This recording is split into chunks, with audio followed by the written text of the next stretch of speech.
इस वीडियो में हम आपके सामने केमिस्ट्री 5070 के पेपर नंबर 3 या पेपर नंबर 4 जो भी आप मुंतखब करें या आपके अपने ऊपर है कि आप प्रैक्टिकल में एक्सपेरिमेंट लैब में करना चाहते हैं या आप ऑल्टरनेटिव टू प्रैक्टिकल देना चाहते हैं।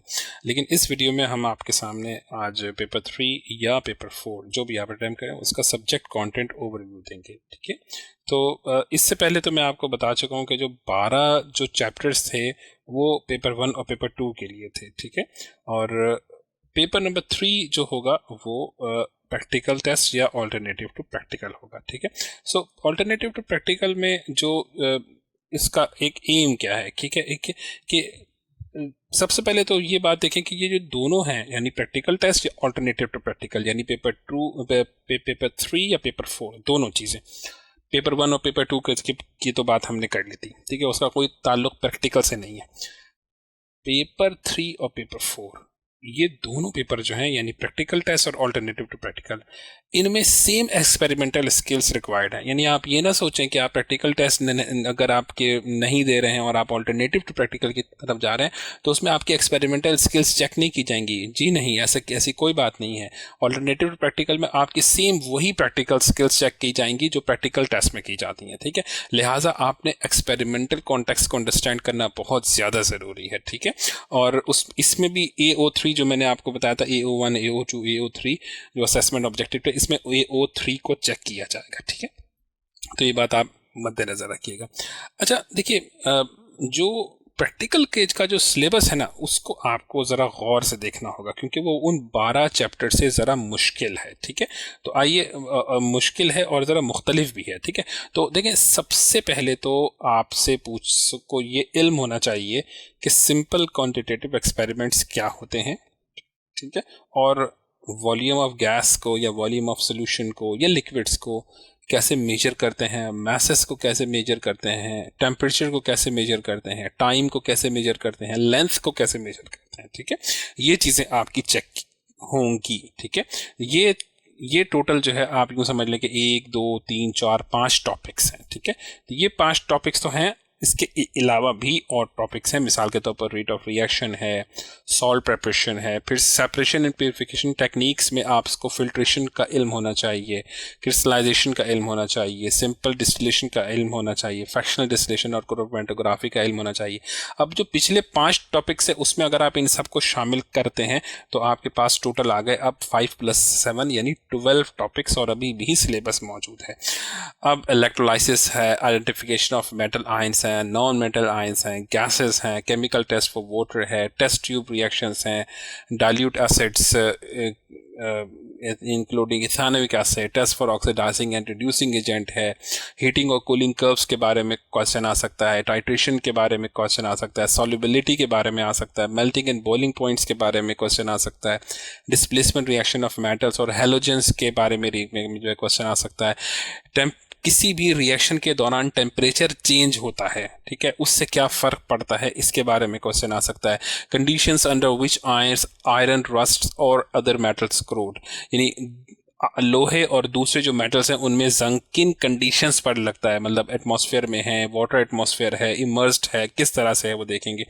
Procedure using simple apparatus in situations where the method may not be familiar to the candidate. कोई ऐसी चीज़ आपके सामने आ सकती है कि अपैरेटस तो सेम होगा लेकिन वो जो मेथड है, जिस मेथड के जरिए वो अपैरेटस इस्तेमाल करना है, हो सकता है आपने वो सिलेबस में ना पढ़ा हो। ठीक है, तो सिलेबस से हट के भी कोई चीज़ पूछी जा सकती है लेकिन उसका प्रोसीजर आप अगर गौर करेंगे तो वो सिलेबस में आपने पढ़ा होगा।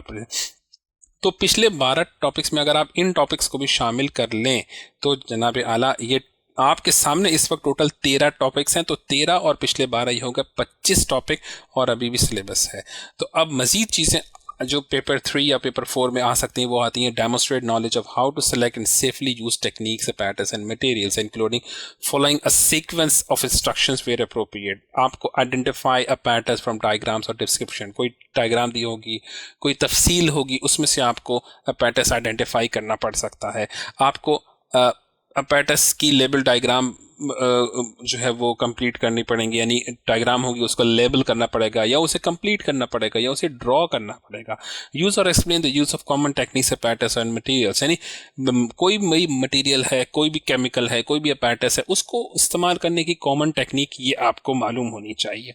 Select the most appropriate apparatus और method for the task and justify the choice made, यानी आपको हो सकता है कि एक ऐसा सिनेरियो दिया जाए कि इसमें आपको बताया जाए कि आपके सामने 3-4 अपैरेटस हैं, अब आपने कोई एक अपैरेटस, कोई एक इंस्ट्रूमेंट, कोई एक डिवाइस सेलेक्ट करना है, तो आपको ये मालूम होना चाहिए कि आपने किस जस्टिफिकेशन पे, किस रीज़न पे कौन सा अपैरेटस मुंतखब किया है। उसके बाद देखेंगे describe test, qualitative, gas test और अदर टेस्ट, ये आपको बताए जाएंगे। Describe and explain hazards and identify safety precautions, lab में हिफाजत से काम करना, सेफ्टी प्रिकॉशंस क्या होती हैं उसके बारे में आपको इल्म होना चाहिए। हैजर्ड्स कौन कौन से हो सकते हैं। Describe and explain technique use to ensure the accuracy of observation in data. इन टॉपिक्स को भी अगर आप शामिल कर लेंगे पिछले टॉपिक्स में, तो पिछले टॉपिक्स जो है वो अब हो गए टोटल 32 टॉपिक हो गए, ठीक है। 25 टॉपिक पहले और 7 टॉपिक अभी के, ये जो आपके सामने आ रहे हैं 7 टॉपिक, तो ये टोटल 32 टॉपिक हो गए और प्रैक्टिकल का सिलेबस अभी भी चल रहा है। अब आपसे पूछा जा सकता है कि एक्सपेरिमेंट को प्लान और उसको इन्वेस्टिगेट कैसे किया जाएगा। मिसाल के तौर पर identify the independent variables and dependent variable, ये क्या चीज़ है, ये वेरिएबल क्या होता है, इंडिपेंडेंट वेरिएबल क्या होता है, डिपेंडेंट वेरिएबल क्या होता है। Describe how and explain why variables should be control, यानी वेरिएबल्स को कंट्रोल किस तरह किया जाएगा और क्यों किया जाएगा। Suggest an appropriate number of and range of for values for the independent variable. Suggest the most appropriate apparatus or technique and justify the choice made. Describe experimental procedure. किसी भी experimental procedure को आपको बयान करना होगा. Identify risk and suggest safety precautions. ठीक है, safety और रिस्क के मुतालिक भी सवालात आ सकते हैं. Describe how to record the result of an experiment. कोई भी एक्सपेरिमेंट है उसका रिजल्ट कैसे रिकॉर्ड किया जा रहा है. मुख्तलिफ एक्सपेरिमेंट के रिजल्ट मुख्तलिफ स्टाइल में रिकॉर्ड होते हैं, ये फहम आपको होना चाहिए. Describe how to process the result of an experiment to form a conclusion or to evaluate a prediction. ठीक है, make recent predictions of expected result. कि अगर कोई रिजल्ट आ गया, अब आप उससे मजीद क्या नताइज अखज़ कर सकते हैं, क्या फोरकास्ट कर सकते हैं. ठीक है, आपकी प्रेडिक्शन क्या है. तो अगर इन टॉपिक्स को भी मैं जो सामने जो 9 टॉपिक्स हैं आपके, इनको भी मैं अगर पिछले टॉपिक्स में शामिल कर लूँ तो ये टोटल 41 टॉपिक्स हो गए. ठीक है, लेकिन अभी भी सिलेबस बाकी है. मिसाल के तौर पर make and record observation, measurement and estimates में आपको ये मालूम होना चाहिए कि टेक रीडिंग्स फ्रॉम अपैरेटस से रीडिंग कैसे ली जाती है, चाहे वो अपैरेटस डिजिटल हो, चाहे वो अपैरेटस एनालॉग हो, या किसी भी अपैरेटस की डायग्राम आपके सामने रख दी जाएगी और आपने उस डायग्राम से वो रीडिंग निकालनी है. ठीक है, उसके बाद take readings for with appropriate precision, reading off to the nearest half scale division we are required, यानी आपको ये मालूम होना चाहिए कि आपने प्रिसाइज रीडिंग कैसे लेनी है. ठीक है, इस मिनिस्कस वगैरह में हम जब इसको पढ़ेंगे ना तो फिर आपको ये चीज़ें ज़्यादा समझ में आएंगी. मेक ऑब्जर्वेशंस, मेजरमेंट और estimate that are in agreement with expected results of values. ठीक है, यानी आप ऑब्जर्वेशन कैसे, आप किस चीज को कैसे ऑब्जर्व कर रहे हैं. ठीक है, फिर आप उसको मेजर कैसे कर रहे हैं, फिर आप अपना एस्टिमेट कैसे लगा रहे हैं. ठीक है, टेक सफिशिएंट ऑब्जर्वेशंस और measurements including repeats where appropriate. नहीं, अगर आप एक रीडिंग ले रहे हैं तो उसके बाद आप दूसरी रीडिंग लें, फिर तीसरी रीडिंग लें, यानी 3 रीडिंग्स लें कि वो अपैरेटस क्या हर मरतबा सेम रिजल्ट दे रहा है कि नहीं दे रहा. Record qualitative observations from chemicals test and other test. अब जाहिर है जब आप केमिकल टेस्ट करते हैं तो वो टेस्ट क्वांटिटेटिव तो हो नहीं सकते, वो तो क्वालिटेटिव होते हैं कि कौन सी चीज़, कौन सा कलर, कौन सा रंग आपके सामने दिखाई दिया, प्रेसिपिटेट्स फॉर्म हुए कि नहीं हुए, ये क्वालिटेटिव ऑब्जर्वेशंस होती हैं. उसको आपको रिकॉर्ड करना आना चाहिए. फिर है record observation and measurement systematically, for example in suitable table to an appropriate degree of precision and using appropriate units. ये बहुत इंपॉर्टेंट है कि आपने जो भी कैलकुलेशन कर रहे हैं, कुछ भी कर रहे हैं, अप्रोप्रिएट यूनिट इस्तेमाल करें और precise degree of precise measurement करें. ठीक है, ये टॉपिक्स भी अगर मैं शामिल कर लूँ तो अब हमारे पास जो है वो टोटल टॉपिक्स हो गए हैं 47 टॉपिक्स और अभी भी सिलेबस चल रहा है.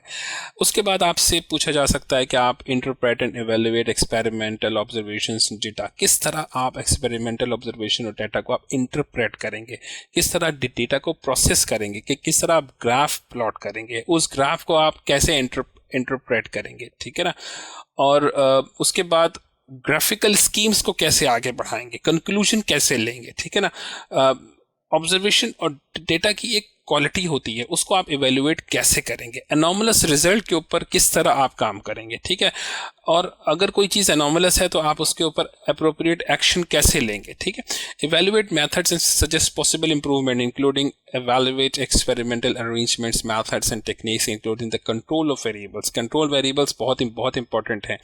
Identify sources of error. किसी भी अपैरेटस में, किसी भी एक्सपेरिमेंट में किस तरह एरर आ सकता है आप उसको आइडेंटिफाई करेंगे और उसकी पॉसिबल इंप्रूवमेंट को भी सजेस्ट करेंगे. अगर मैं आगे आता हूँ टॉपिक्स पे तो मेरे पास अब अपैरेटस आ जाते हैं.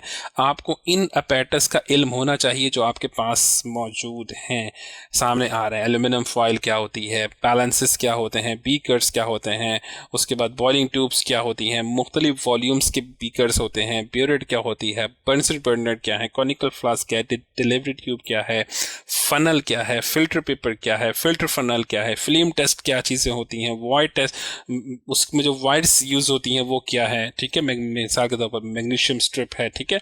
उसके बाद मेजरिंग सिलेंडर से मुख्तलिफ वॉल्यूम्स के होते हैं, ISO 6706 के स्टैंडर्ड पे या ISO 4788 या ग्रेड B के होते हैं. उसी तरह फिल्टर पेपर भी होता है, वॉटमैन 41 फिल्टर पेपर.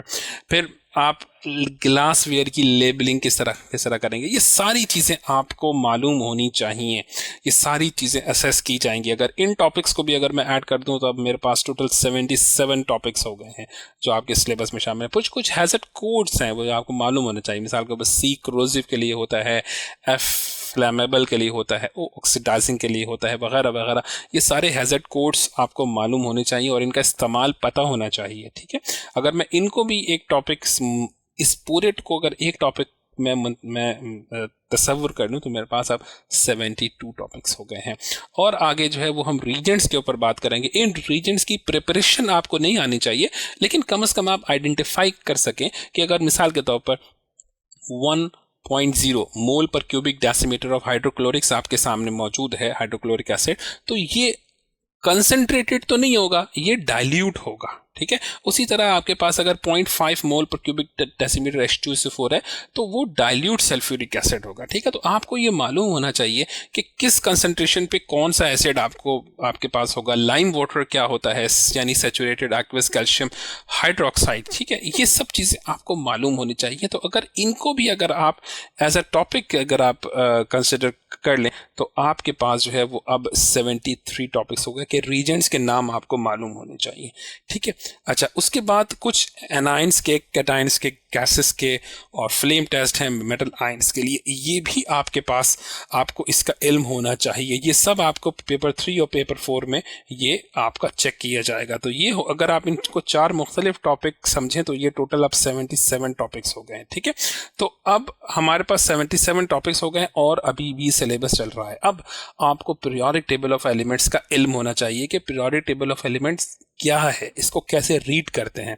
फिर कुछ मैथमेटिकल रिक्वायरमेंट्स हैं, कुछ डेटा प्रेजेंटेशन है, कुछ कन्वेंशंस हैं साइंस की, सिंबल्स की, टर्मिनोलॉजीज की, नोमेनक्लेचर की, IUPAC नेम्स हैं, कुछ कमांड वर्ड्स हैं जो आपको मालूम होने चाहिए. ये सारी चीज़ों को अगर मैं एक टॉपिक कंसिडर कर लूँ तो अब आपके पास टोटल 82 टॉपिक्स हो गए और यहाँ पे आके आपका सिलेबस फिनिश होता है प्रैक्टिकल का. तो प्रैक्टिकल में टोटल आपके पास 82 टॉपिक्स हैं जो उन 12 चैप्टर से हट कर हैं जो आपने जो मैंने आपको बताया था कि 12 चैप्टर्स में आपने जो पढ़ाई की है उसके बाद आपने जो है वो अलहदा से इन 82 टॉपिक्स की जो है वो प्रिपरेशन करनी है, ठीक है.